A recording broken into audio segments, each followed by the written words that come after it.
Madam ನಾನು ಆಗಲೇ ಹೇಳಿದಾಗೆ ಚಿತ್ರರಂಗಕ್ಕೆ ಫಿಲಂ ಚೇಂಬರ್ ಏನಿದೆ ಅದು ಒಂದು ತಾಯಿ ಇದ್ದಂಗೆ. ತಾಯಿ ಎಲ್ಲರನ್ನ ಮೋಟಿವೇಟ್ ಮಾಡಬೇಕು ಅಥವಾ ಅವ್ರು ಇನ್ಸ್ಟ್ರಕ್ಟ್ ಕೊಡಬೇಕು. ಬಟ್ ಎಲ್ಲೋ ಒಂದು ರೀತಿಯಲ್ಲಿ ಆ ಒಂದು ವಿಚಾರದಲ್ಲಿ ಇಲ್ಲಿ ತನಕ ಫಿಲಂ ಚೇಂಬರ್ ಎಡವಿದೆ ಅಂತ ಅನ್ನಿಸ್ತಿದೆಯಲ್ವಾ ಮೇಡಮ್? ಎಲ್ಲಿ ಎಡವಿದೆ ಅಂತ ಹೇಳಿ ನನಗೆ. ಅಂದರೆ ಫಿಲಂ ಚೇಂಬರ್ ಆಟಕ್ಕುಂಟು ಲೆಕ್ಕಕ್ಕಿಲ್ಲ ಅನ್ನೋ ಒಂದು ಮಾತು ಕೇಳಿ ಬರ್ತಾ ಇದೆ. ಸಾರಿ, ದಯವಿಟ್ಟು ಆ ಪದ ಉಪಯೋಗಿಸ್ಬೇಡಿ. ಚಿತ್ರರಂಗ ಹಾಗಿಲ್ಲ, ಯಾವತ್ತೂ ಕೂಡ ತನ್ನ ಕೊಡುಗೆಯನ್ನು ನೀಡಿದೆ, ಎಡವಿಲ್ಲ. ಕೆಲವರು ದುರಾಸೆಯಿಂದ ಉದ್ಯಮವನ್ನು ಇಲ್ಲಿ ನಮ್ಮ ಸದಸ್ಯರು ಕೆಲವರು ಅವರು ಹಣಕಾಸು ಮಾಡಬೇಕು ಅನ್ನುವಂಥ ವಿಚಾರಗಳಲ್ಲಿ ತೋರ್ದು ಹೋಗಿ ಬೇರೆ ಒಂದು ಕಡೆ ಅವರು ಇನ್ನೊಂದು ನೆಲೆ ಕಾಣಿಸ್ಕೊಳ್ತಾರಷ್ಟೆ. ಬಟ್ ಹಾಗಂತ ಇಲ್ಲಿರ್ತಕ್ಕಂಥವ್ರು ಯಾರೂ ಮೈ ಮರ್ತಿಲ್ಲ, ಎಡವಿಲ್ಲ. ಎಲ್ಲರೂ ಅವರವ್ರ ಕೊಡುಗೆಯನ್ನು ಕೊಟ್ಟಿದ್ದಾರೆ. ಕೇರಳ ಆಗಿರ್ಬೋದು, ತಮಿಳ್ನಾಡು, ಅಲ್ಲಿ ಒಬ್ಸರ್ವ್ ಮಾಡಿದರೆ ಫಿಲಂ ಚೇಂಬರ್ ಹೇಳಿದಂಗೆ ಕಲಾವಿದರು ಇರ್ತಾ ಇದ್ರು. ಬಟ್ ಇಲ್ಲಿ ಆ ಒಂದು ಸಿಚುವೇಶನ್ಸ್ ಇಲ್ವಲ್ಲ ಮೇಡಮ್. ಎಷ್ಟೋ ಸಂದರ್ಭಗಳಲ್ಲಿ ನಾವು ಮಾಧ್ಯಮಗಳೇ ಬಂದು ಅದನ್ನು ಕ್ವಶನ್ಸ್ ಕೂಡ ಮಾಡಿದ್ದೀವಿ, ಸರಿಯಾದ ಉತ್ತರ ಫಿಲಂ ಚೇಂಬರಿಂದ ಬಂದಿರಲಿಲ್ಲ. ಸೊ ಇದಕ್ಕೇನು ಹೇಳ್ತೀರಾ? ಅಥವಾ ಅದಕ್ಕೆ ಒಂದು ಕಡಿವಾಣ ಹಾಕುವಂಥ ಪ್ರಯತ್ನ ನಿಮ್ಮಿಂದ ಶುರು ಆಗುತ್ತಾ? ಪ್ರೀತಿಯಿಂದ ಕಟ್ತೀರಾ ಒಂದು ಮನೇನ, ಅಥವಾ ನೀವು ಕಡಿವಾಣ ಹಾಕ್ಕೊಂಡು ಕಟ್ಟುತ್ತೀರಾ? ನನ್ನ ಪ್ರಕಾರ ಕಡಿವಾಣಗಳೆಲ್ಲ ಕೆಲಸನೇ ಮಾಡಲ್ಲ. ಕಲಾವಿದರು ಸ್ವತಂತ್ರವಾಗಿ ದುಡಿತಾ ಇದ್ದಾರೆ ಅಷ್ಟೇ. ಅವರನ್ನು ನಾವು ಯಾವಾಗ ಕರ್ತರ್ಬೋದು? ಒಂದು ಭಾಷೆಗೆ ಕುತ್ತು ಬಂದಾಗ, ಒಂದು ನೆಲಕ್ಕೆ ಜಲಕ್ಕೆ ತೊಂದರೆ ಬಂದಾಗ ನಾವು ಅವ್ರನ್ನ ಎಲ್ಲರನ್ನೂ ಕೂಡ ಒಟ್ಟಿಗೆ ಸೇರಿಸಿ ಕರ್ತರ್ಬೋದು. ಅವರು ಕೆಲಸ ಬಿಟ್ಬಿಟ್ಟು ಯಾವುದೋ ದೇಶದಲ್ಲಿ ಇರ್ತಾರೆ, ಎಲ್ಲೋ ಸ್ಟುಡಿಯೋದಲ್ಲಿ ಶೂಟಿಂಗ್ ಮಾಡ್ತಿರ್ತಾರೆ. ಅವ್ರನ್ನ ಆ ಪ್ರೊಡ್ಯೂಸರಿಗೆ ತೊಂದರೆ ಆಗೋದಿಲ್ವಾ ನಾವು ಕರೆದ್ರೆ? ನನ್ನ ಕೇಳಿದ್ರೆ ಕಲಾವಿದರನ್ನ ನಾವು ಹಾಗೆಲ್ಲ ಮಾಡ್ಲಿಕ್ಕಾಗಲ್ಲ. ಹಾಗೊಂದು ವೇಳೆ ಕಲಾವಿದರೇ ನಮಗೆ ಬೇಕು ಅಂತಂದರೆ ಅವ್ರ ಯಾಕಂದರೆ ನಾನೊಬ್ಬ ಕಲಾವಿದೆಯಾಗಿ ಇದನ್ನು ಹೇಳ್ತಾ ಇದ್ದೀನಿ. ಅವ್ರ ಕಮಿಟ್ಮೆಂಟ್ ಇರುತ್ತೆ, ಮೊದಲೇ ಅವ್ರಿಗೆ ತಿಳಿಸ್ಬೇಕಾಗತ್ತೆ. ಅವರ ಡೇಟ್ಗಳನ್ನು ನಾವು ಬ್ಲಾಕ್ ಮಾಡಬೇಕಾಗತ್ತೆ.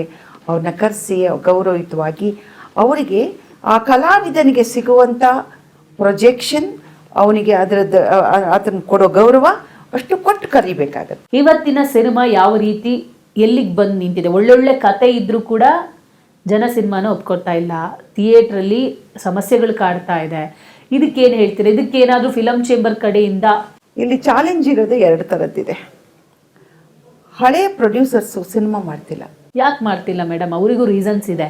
ಹೊಸ ಪ್ರೊಡ್ಯೂಸರ್ಸಿಗೆ ತಾನು ಏನು ಮಾಡಬೇಕು, ಸಿನಿಮಾ ನಂದು ರೀಚ್ ಆಗೋಕ್ಕಾಗ್ತಿಲ್ಲ, ನಿಲ್ತಾ ಇಲ್ಲ.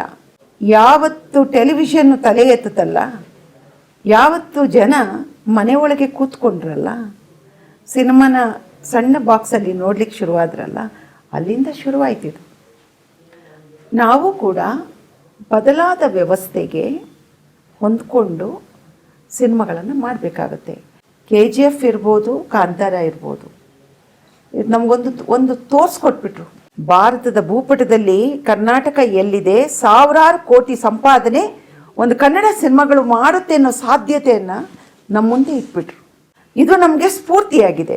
ಮೇಡಮ್, ನೀವು ಹೇಳಿದ್ರಿ ಒಳ್ಳೆ ಕತೆ ಅಂತ. ಒಳ್ಳೆ ಕತೆ ಮಾಡಿದರೆ ಜನರು ಬರ್ತಾರೆ ಅಂತ. ಇದೇ ಲ್ಯಾಂಡ್ ಲಾರ್ಡ್ ಸಿನಿಮಾ ಒಳ್ಳೆ ಮಣ್ಣಿನ ಕತೆ, ಜನ ಅದಕ್ಕೂ ಬರ್ತಾ ಇಲ್ಲ. ಬರ್ತಾರೆಮ್ಮ, ಕೆಲವು ಸಲ ಏನಾಗುತ್ತೆ ಗೊತ್ತಾ, ಹಾಗೆ ಹೇಳೋಕ್ಕಾಗಲ್ಲ, ಬರ್ತಾ ಇದ್ದಾರೆ. ಇವತ್ತು ಕಾಲ ಬದಲಾಗಿದೆ ಅಂತಂದ್ರಲ್ಲ, ಇವತ್ತು ಹೇಗೆ ಅಂದರೆ ಒಂದು ವಾರದಲ್ಲಿ ದೋಚ್ಕೋಬೇಕಾಗಿದೆ ಪಿಕ್ಚರ್ಗಳ ದುಡ್ಡು. ಮೊದಲು ನಮ್ಮದೆಲ್ಲ 100 ದಿನ, 25 ವಾರ, 1 ವರ್ಷ, 2 ವರ್ಷ ಹೀಗೆ ಸಿನಿಮಾ ಹೋಗ್ತಿತ್ತು. ನಮ್ಮ ಸಿನಿಮಾಗಳು ಆಗ ರಾಜ್ಕುಮಾರ್ ಅವರಿದ್ದಾಗ 3500 ಚಿತ್ರಮಂದಿರ ಇತ್ತು. ಇಡೀ ಚಿತ್ರಮಂದಿರಗಳು ಇಲ್ಲಿ ಸಿಟಿಯಿಂದ ರೂರಲ್ಗೆ ಹೋಗಿ, ಅಲ್ಲಿಂದ ನಿಮ್ಮ ಗ್ರಾಮಾಂತರಕ್ಕೆ ಹೋಗಿ ವಾಪಸ್ ಬರೋದು. ಮತ್ತು ಆಗಾಗ ಜಾತ್ರೆಗಳಿಗೂ ಕೂಡ ಸಿನಿಮಾ ಪ್ರಿಂಟನ್ನೇ ಎತ್ಕೊಂಡು ಹೋಗೋರು, ಒಂದಷ್ಟು ಕಾಸುಗಳು ಬರ್ತಿತ್ತು. ಆದರೆ ಈ ಥರ ಸಾವಿರಾರು ಕೋಟಿಯನ್ನು ನಾವು ಕಣ್ಣಲ್ಲೇ ನೋಡಲಿಲ್ಲ. ಇಲ್ಲಿ ತೊಂದರೆ ಬರ್ತಿರೋದು ಎಲ್ಲಿ ಅಂದರೆ, ನಮ್ಮಲ್ಲಿ ಒಂದು ಪರಭಾಷೆ ಚಿತ್ರಗಳ ಜೊತೆ ನಮಗೆ ಹೋರಾಟ, ಎರಡನೇದು ಮಲ್ಟಿಪ್ಲೆಕ್ಸು, ಮೂರನೇದು ನಮಗೆ ಈ ಚಿತ್ರಗಳನ್ನು 5-6 ನಮ್ಮದೇ ಕನ್ನಡ ಸಿನಿಮಾ ಜೊತೆಯಲ್ಲಿ ನಾವು ಹೋರಾಟ ಮಾಡಬೇಕಾಗಿದೆ. ಯಾಕೆಂದರೆ ನಂಬರ್ ಆಫ್ ಫಿಲ್ಮ್ಸ್ ಜಾಸ್ತಿ ಆಗಿದೆ. ಈ ವರ್ಷಕ್ಕೆ 250 ಸಿನಿಮಾ, ವರ್ಷಕ್ಕೆ 250 ಸಿನಿಮಾ ತಯಾರಾಗಿರೋದು 300 ಇದೆ.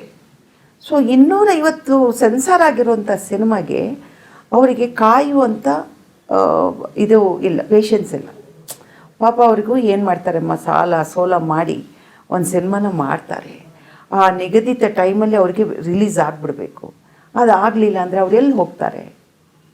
ಈ ಕಾರಣದಿಂದ ಒಟ್ಟಿಗೆ 5-5 ಸಿನಿಮಾ ಬರುವಂಥದ್ದು, ಜೊತೆಗೆ ಪರಭಾಷಾ ಚಿತ್ರಗಳು 100 ಕೋಟಿ, ಈಗ ನಮಗೆ 100 ಕೋಟಿ ಇಲ್ಲ, ನಮ್ಮ ಕನ್ನಡದಲ್ಲೂ 100 ಕೋಟಿ ಚಿತ್ರಗಳು ತಯಾರಾಗ್ತಿದೆ. ಬಟ್ ದೊಡ್ಡ ದೊಡ್ಡ ಸಿನಿಮಾಗಳು ಒಟ್ಟಿಗೆ ಬಂದಾಗ ಅದು ಏನಾಗುತ್ತೆ ಅಂದರೆ ಹಂಚ್ಕೊಳ್ತಾ ಇದೆ. ಆ ಹಂಚ್ಕೊಳ್ಳೋಲ್ಲಿ ಏನಾಗ್ತಿದೆ ಅಂತಂದರೆ ಸ್ವಲ್ಪ ಹೊಡೆತ ಬೀಳುತ್ತೆ.